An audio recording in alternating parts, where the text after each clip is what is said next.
Bill Carter wiped down the glass display cases of his electronics store, pride mixing with paranoia as he arranged the latest smartphones. 30 years building this business in suburban California had taught him caution. His regular customer, Mike, leaned against the counter, sharing stories about recent shoplifting incidents at the mall. "Can't be too careful these days," Bill muttered, eyes darting to the security cameras he'd installed last month. The morning sun cast shadows through the storefronts, memories flickering like old TV static. His father's warnings about certain people, neighborhood watch meetings filled with coded language, the comfort of assumptions. The bell chimed. A young black man in a hoodie entered. Darnell Smith, though Bill wouldn't know his name yet. He moved directly to the laptop display, hands in pockets, examining price tags with careful attention. Bill's muscles tensed. He'd seen this before, he thought. Young men browsing before grab-and-runs. The weight of his father's lessons pressed against his chest. "Keep your eyes open, son. They're always looking for an opportunity." Mike noticed Bill's reaction, offering a knowing look before leaving. The store felt smaller suddenly. Bill's reflection multiplied in the glass cases as he pretended to reorganize cables while tracking Darnell's movements. A remembered voice, his teenage daughter Sarah arguing about systemic racism at dinner. He dismissed her words then, but they echoed now, competing with ingrained suspicions. Unable to contain his suspicion, Bill approached Darnell. "Can I help you?" The words came out sharp, accusatory. His hand unconsciously touched the security button under the counter. Darnell turned, meeting Bill's gaze with unexpected dignity. "Yes, actually. I'm looking for a laptop for my brother. He just got accepted to Stanford." The pride in Darnell's voice caught Bill off guard. Before he could respond, Darnell pulled out his phone, showing a photo of a young man in a graduation cap, beaming beside their mother. "First in our family to go to college," Darnell continued, either ignoring or choosing to transcend Bill's obvious suspicion. "I've been saving for months to surprise him." Bill's rehearsed suspicions faltered. He remembered his own brother's college graduation, the sacrifice their parents made to get him there. Different circumstances, same dreams. "What's his major?" Bill heard himself ask, the question surprising them both. "Computer science?" Darnell's shoulders relaxed slightly. "He wants to develop educational software for underserved communities. That's why I'm here. He needs something powerful enough for programming." The conversation shifted, technical specifications replacing unspoken accusations.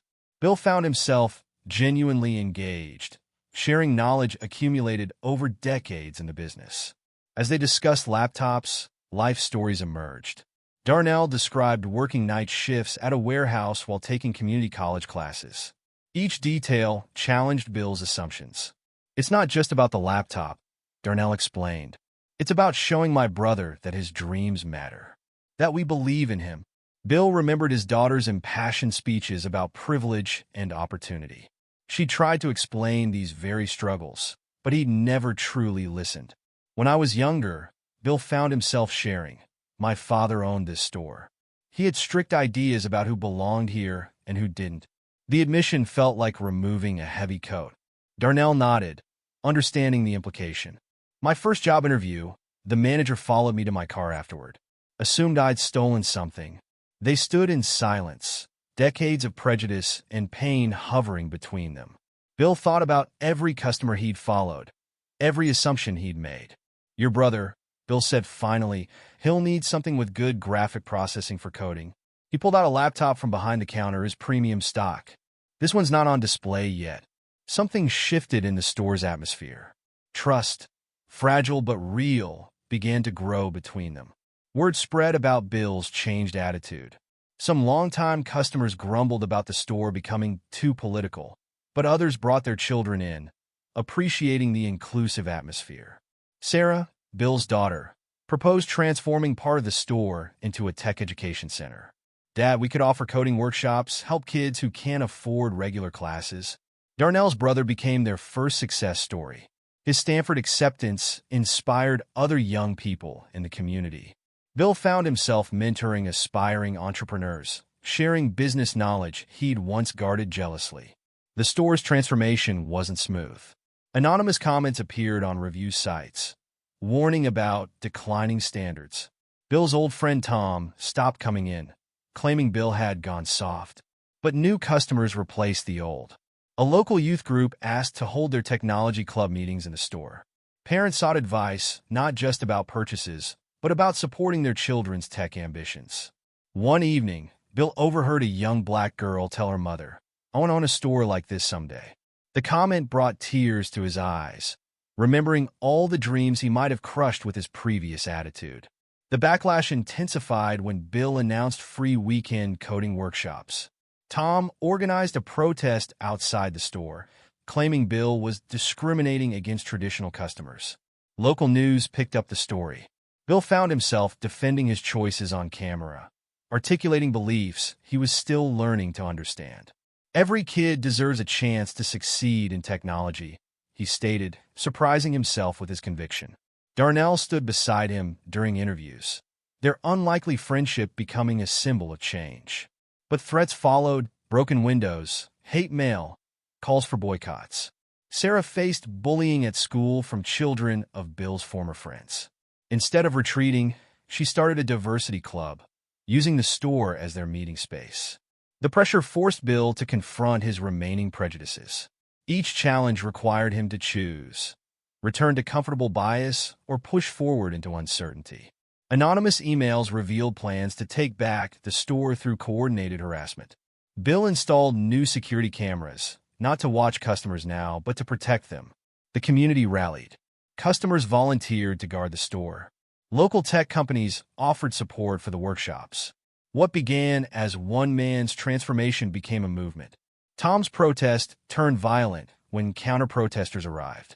In the chaos, someone pushed Darnell, who fell through the store's front window. Bill didn't hesitate. He rushed to help, shielding Darnell from further attack. The moment was captured on video, going viral instantly. In the hospital waiting room, Bill confronted Tom. "Why?" he demanded. "What are you really afraid of?" Tom broke down, revealing his own son had been rejected from Stanford while Darnell's brother got in. He channeled his disappointment into racism, blaming affirmative action instead of examining deeper truths. The incident forced the community to examine its prejudices. Local leaders visited the store, finally acknowledging the systemic barriers they'd helped maintain. Police investigated the attack, uncovering organized efforts to intimidate minority-owned businesses in the area. Tom's group had been part of a larger network of discrimination. Media coverage brought national attention. Bill found himself speaking at conferences about business ethics and inclusion. His small electronics store became a case study in transformation. 1 year later, Bill's store had evolved into a community tech hub. The coding workshops had produced their first class of graduates, including students who'd gone on to prestigious universities. Darnell became a partner in the business, bringing fresh perspectives and expanding their educational programs. His brother, excelling at Stanford, developed an app for the store that helped other businesses track and improve their diversity initiatives.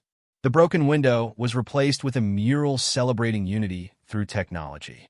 Local schools brought students for field trips, learning not just about electronics, but about overcoming prejudice. Tom's son, ironically, joined their coding program. His father's actions had forced him to confront his own biases, leading to personal growth neither had expected. Sarah turned her school club into a nonprofit, connecting minority students with tech mentors. The store hosted their annual conference, bringing industry leaders to their small community. Bill's transformation became part of the local curriculum, teaching students about the possibility of change at any age. His security cameras now recorded testimonials instead of suspicions, preserving stories of growth and reconciliation. The electronics store, once a symbol of division, became a blueprint for inclusive business practices nationwide. But for Bill, success wasn't measured in publicity or profit, but in the simple sight of young people of all backgrounds feeling welcome in his store.